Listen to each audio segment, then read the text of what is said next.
A U.S. official told Reuters Thursday that the CIA Director William Burns made a secret trip to Ukraine last week to meet with the country's president, Volodymyr Zelensky, and brief him on Russia's anticipated next steps in its invasion. The official, speaking on condition of anonymity, said that, quote-unquote, Director Burns traveled to Kyiv where he met with Ukrainian intelligence counterparts as well as President Zelensky and reinforced our continued support for Ukraine and its defense against Russian aggression.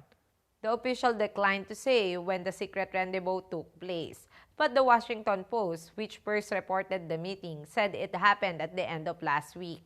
In addition to discussing Burns' expectations for Russia's upcoming military plans, the paper said the CIA chief also warned the Ukrainian leader that at some point U.S. assistance would be harder to come by. The Washington Post reported that Zelensky and his senior intelligence officials discussed how long Ukraine could expect U.S. and Western assistance to continue after Republicans won a narrow House majority in the November midterm elections. Current House Speaker Kevin McCarthy has warned that Republicans will not write a blank check for Ukraine now that they control the lower chamber of Congress. Ukraine's leader and his aides came away from the meeting with the impression that U.S. support for Kyiv remained strong, the newspaper said.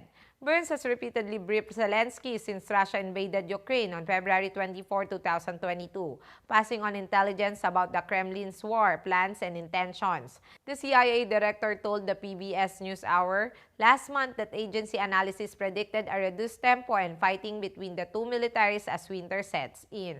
Burns, a former U.S. ambassador to Moscow, said that, quote-unquote, I don't underestimate for a moment the burdens, the challenges that this war poses for Ukrainians first and foremost, but for all of us who support Ukraine. But strategically, I think in many ways, Putin's war has thus far been a failure for Russia.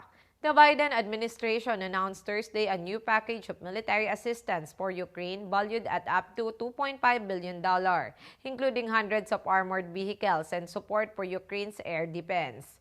During his trip to Washington in December, Zelensky told Congress that aid to Ukraine is an investment in democracy, not charity, while pressing for continued support. I am Lovely Montoya of Manila STV.